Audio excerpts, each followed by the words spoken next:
Hello everybody, so I'm continuing my Pink Floyd reviews with their 13th studio album, A Momentary Lapse of Reason, released in September 1987.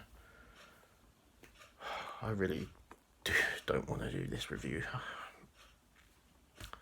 I consider this to be, it's just my opinion, but I think this is Pink Floyd's weakest album.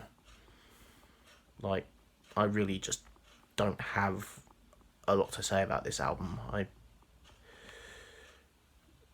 just not a fan of it. But yeah, so as you can see, I don't own the album, and I don't think I'm ever going to. I just don't really see any reason to. But yeah, this was the first Pink Floyd album without Roger Waters. The previous album, Final Cut, was Roger's last album before he left the band. So on this album, Richard Wright returns to the band after he left at the end of the Wall sessions. Although he's not actually credited as an official member on this album. So yeah, on here it's David Gilmour, Nick Mason and Richard Wright on here. And it doesn't even feel like a Pink Floyd album. It feels like a David Gilmour solo album. Just like how the Final Cut felt like a Roger Waters solo album, this feels like a David Gilmour solo album. And I'm not knocking David's solo career. I just don't like this album. I just don't like the 80s production on it. Although I probably should check out I think it's the 2019 remix. I've not heard the 2019 remix, but I have heard people say that it's a big improvement of the original version. But yeah, this review is basically based on the original version of the album, which is the one I've heard. And yeah, I really just not a fan of the production on it. It just doesn't feel like Pink Floyd. I mean, the Final Cut, although it felt like a Roger Waters solo album,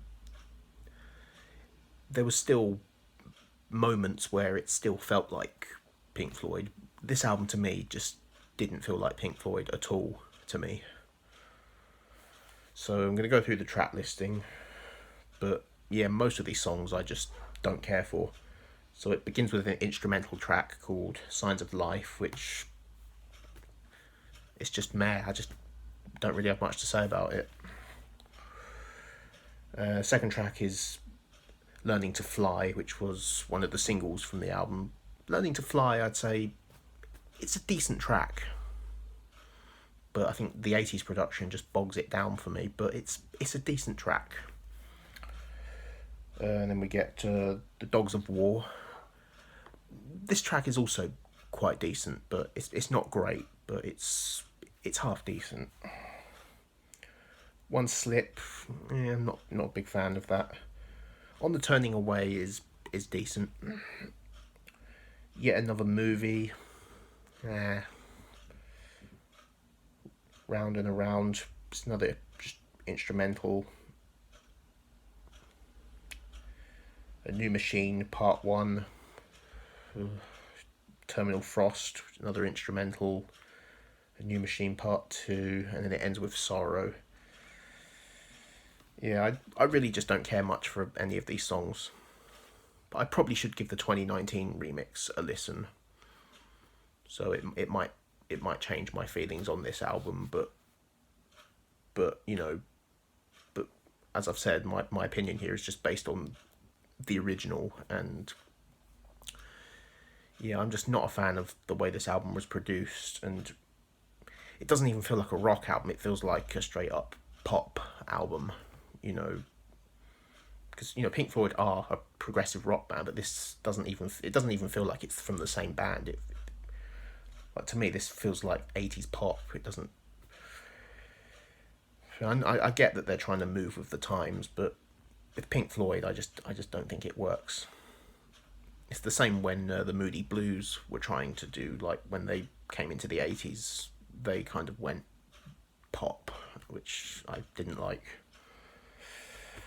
Yeah, it just sounds a bit too much like, it sounds more like U2, which I've said before, U2 are one of those bands that I just don't like. That's probably why I don't like this album, because I find it does remind me of U2. And yeah, so yeah, I just don't really have a lot of good things to say about this album. I'm sorry. I mean, if you like this album, if you're a fan of this album, that's fine. That's cool. But I'm just not. I just cannot sit through this album.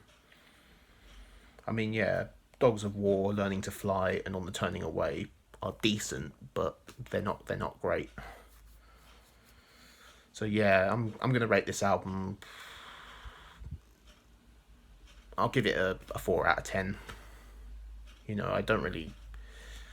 I think that's a fair rating, considering I'm just don't care for this album at all. I didn't want to talk about this album. I didn't want to review it because I don't have a lot of good things to say about it. But because I'm reviewing Pink Floyd's entire catalogue, you know, I just felt that I had to review this album. But yeah, I don't think I'm ever going to add it to my collection anytime soon. If I see like a cheap CD copy of it in a charity shop for a reasonable low price, like for a pound, you know, I wouldn't pay more than £1 for this album. Then maybe I'll get it just to complete the collection, I suppose. But no, but apart from that, I don't really see any point in owning this album. So I hope you enjoyed that review, and keep comments respectful. You know, if you're a fan of this album, you know, then more power to you. But yeah, I'm just not a fan of this at all. So yeah, I hope you enjoyed this review. My next review will be on the Division Bell. So I'll see you then.